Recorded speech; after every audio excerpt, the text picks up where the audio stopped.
Wesley Chapel, it's that time again for the November housing market update. Everything you need to know about pending sales, trends, interest rates, what's coming to the area, that and much, much more. Let's dive right in. In November, we had about 240 new listings come to market in the Wesley Chapel area. That is a little up, about 9.6% month over month.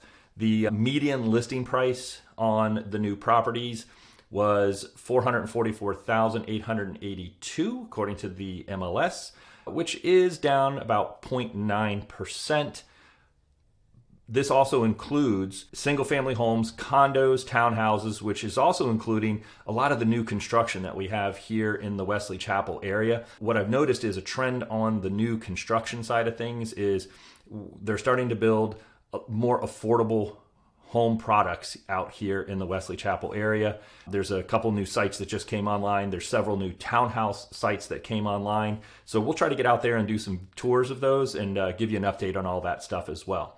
So back to it. Pending listings were at 143 properties that went pending, got contracts on them during the month of November.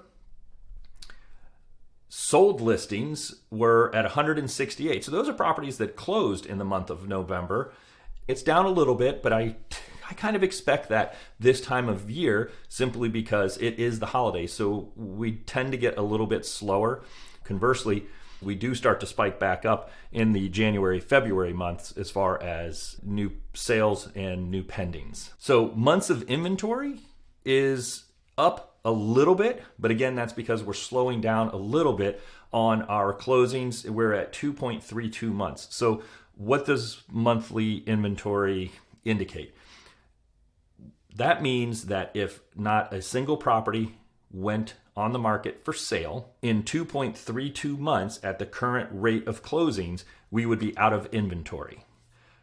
This is up a little bit, month over month, about 14.85%. It is typical to see that this time of year. Where I'm going to keep an eye on things is once January hits, we may start to see an influx. We've also seen interest rates come down over the last month, believe it or not. Yes, they're not back to pre-pandemic levels yet, and they're certainly not at those, 2 and 3% levels of the pandemic that we saw, which, to be quite frank, the likelihood of that happening is very, very slim.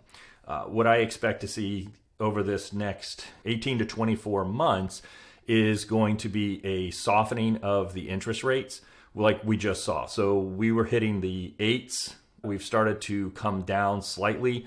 And just one of my lenders called and they've been getting some quotes in the low 6s and even able to get down rates into the high 5%, 5.82-ish%, buying down with a few points. So that's a good thing. That's opening the door to a lot more affordability, particularly because home prices have stayed up.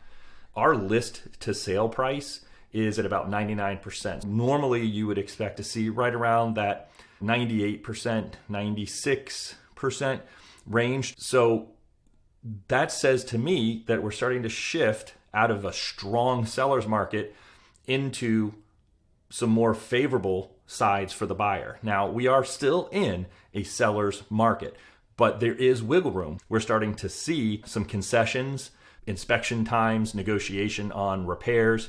All these are good things. Median days on market right now is about 23 days.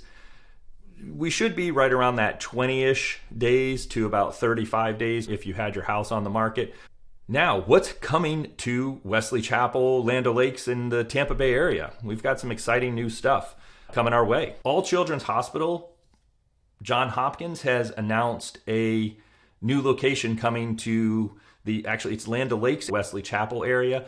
Its new facility is going to be over in the Overpass Road area by I-75. That's going to be a pretty significant hospital location at about 176 acres proposed with a 365,000 square foot hospital, which is also going to encompass 1,275 multifamily homes or so in the area. There will also be some new retail space and a 250 room hotel, which will help accommodate some of the people that need to stay at the Johns Hopkins facility. This is all part of the connected city area that really does encompass a ridiculous amount of space that is running west of I-75, just north of Overpass Road, which actually goes all the way out to State Road 52. Now, this is going to be about 37,000 new homes, plus again, some more retail stuff, schools, etc. This whole project is a little controversial, according to the article that I read, because residents are concerned about traffic congestion, the massive influx of people, those kind of things, all valid concerns. So we'll have to keep an eye on that. But we also have to look at what that's going to do to our property values over time. This is a lot of new commercial, residential, all increasing our property values. The more infrastructure we have here in the Wesley Chapel, Land O'Lakes area, out over there to San Antonio and stuff, there's some new communities going out there as well. This is all good stuff for our development. Yes, I know the traffic kind of stinks. Nobody likes traffic. When I moved out here, it was nice. There wasn't as much traffic compared to what I had over in the North Pinellas County, Trinity area. But, that too has gotten a little bit more congested because they've built out so much over there. That about wraps us up for the November update. I appreciate you sticking to the end and watching. If you haven't already done so, please like, comment, and subscribe. I greatly appreciate it. And if I can answer any questions for you, please feel free to reach out. I'd love to chat. My contact information is in the description and in my show notes. Thanks again, and I will talk to you soon.